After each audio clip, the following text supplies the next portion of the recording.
Welcome back to the show. Next, we have a couple games to catch you up on from the Cub Cadet Field at First Energy Stadium. Our women's soccer team has recently taken on its 4 opening MAC opponents at home. Let's go to Ashley Ritter and Elliot Georgiadis with the highlights. On October 3rd, Akron faced Eastern Michigan in Mid-American Conference play matchup. In the 12th minute, Akron's own Madison Kaiser scored by lunging the ball in for her first goal of the season. She was assisted by Sarah Civic. Eastern Michigan, throughout the game, led in shots with 23 compared to Akron's 12, with EMU having 9 on goal and Akron following with 4. In the second half, the Eagles had many shot attempts. EMU's own Angela Votaggio rapidly approached the top of the box with a D leaving the net wide open for her to shoot, but the ball soared wide up the net. Akron rang up its next goal with Lonnie Smith kicking the ball in between EMU goalkeeper McCade's legs. Zips goalie Clarity had 8 saves, while the Eagles goalie McCade had 2. The Eagles were awarded a penalty kick following an Akron handball inside the box. Angela Voltaggio takes the kick and scores in the bottom right side on the net. In the 87th minute, Lonnie Smith gets the pass and tries to score, hitting the left goal post. The ball ricochets to Blomquist and her shot is saved by EMU goalie McCade. The Zips took their 3rd consecutive home win with a score of 2-1. On October 5th, the Zips faced the Bowling Green Falcons. Cadell had 7 total saves. Throughout the game, the Zips had 21 shots with 7 on goal. Their first strong attempt approached when Lonnie Smith fired the ball, but was stopped by goalie Lauren Cadell. The BG Falcons had a total of 13 shots with 6 on goal. There were no penalties throughout the whole game. The Falcons had 8 fouls, and the Zips followed with 2. The game had to go into overtime due to both teams just being stuck at 0. Smith had an impressive 2 shots on goal, with one being just deflected by goalie Cadell. During overtime, Skylar Fleek took a shot from just outside the left box, and the ball soared right over Zip goalie Clara D, ending the game and leaving the final score at Falcons 1, Zip 0. Clara D had 5 saves. Lonnie Smith had 10 shots with 2 on goal. BG's only goal was scored by Skylar Fleek.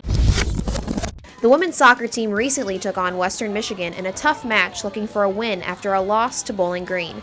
This was their 5th conference game, and up until this point they were 1-3 in the MAC. While they were hoping to improve their record, unfortunately the Buster Broncos would also be a difficult opponent for the Zips. During the game, our women's team would continue to try and make things happen on the field, but time and time again were denied. Here we see attempt by number 21, Karina Atkinson, as she kicks the ball just a bit high. Western Michigan ended up shutting out the University of Akron with a final score of 1-0. Akron faces off with the Northern Illinois Huskies October 12th for a Mid-American Conference matchup. The Zips goalie Clara D had 3 saves. No goal for either team was scored in the first half. Zips senior Lonnie Smith had 3 shots on goal. Both teams were fighting for the offensive ball, with the Zips having 10 fouls and the Huskies with 12. Akron overcomes the Huskies with 4 shots on goal and 9 total attempts. As the second half goes on, the scores are both stuck at 0, but in the last 10 seconds, things became interesting. In the 90th minute, a foul was called on the Huskies at the top of the box following a corner kick. Sarah Civic came up for the penalty kick and shot a laser into the corner of the net. This leaves the final score at Zips 1, Huskies 0. Head coach Vernon Croft talks about the last exciting 7 seconds. I thought Madison Kaiser did a great job of hiding that ball in that corner and getting that foul. The Zips beat the Huskies' 5-game MAC winning streak with a score of 1-0. Well, that was a few tough games for the women's soccer team, but we'll see how they do as they hit the road for their next couple matches. Moving now from game highlights, we are going to our next session of 2-Minute Warning. Monitoring the debate will be Kara Riccardi. And participating this week will be Matt Schisler, and replacing Daniel Cermak is Devin Connor, which I'm guessing doesn't upset Matt too much after the beating he took last week. Oh, I am sure he'll be looking to redeem himself, so let's see how it goes. Guys, take it away. Welcome back to this week's 2-Minute Warning. Today we have a very special guest, Devin Connor, who is filling in for Daniel this week. Our first question is, do you think the football team will win out the rest of the year? The clock starts now. I've got 2 predictions for this year. I do believe that we're going to win out in the MAC, and we're going to win the rest of the games. We're going to win the MAC outright. And I also believe that I'm going to mop the floor with Matt on his own show today. No, for both of those. We're going to lose a game we're not supposed to.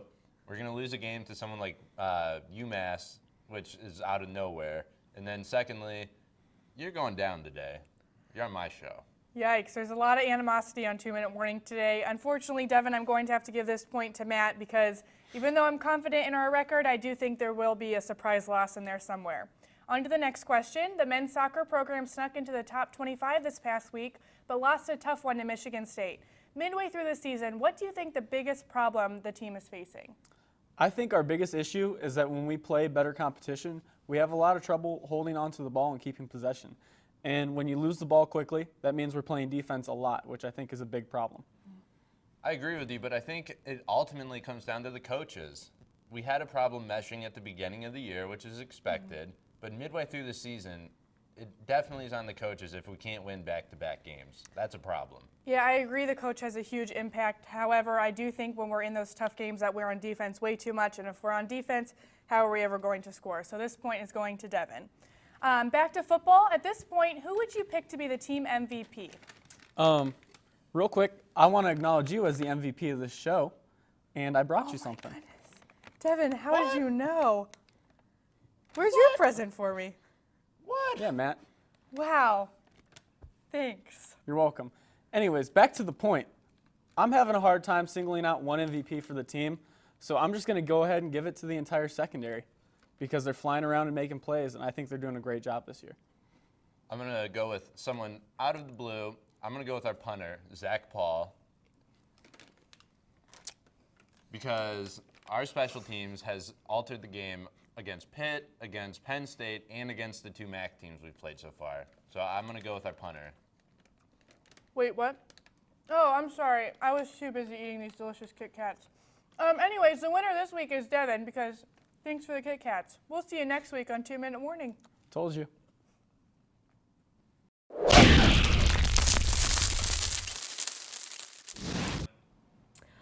All right, Sartaj, so where are my Kit Kats? Yeah, how about I say I'll make it up to you? All right, I'm counting on it. Well, heading back to women's soccer now, our own Matt Schisler had a chance to talk with sophomore defender Abby Gindlesberger. Let's take a look at a day in the life of this Akron soccer player. Midway through the season, the Akron Zips women's soccer team is beginning to take shape.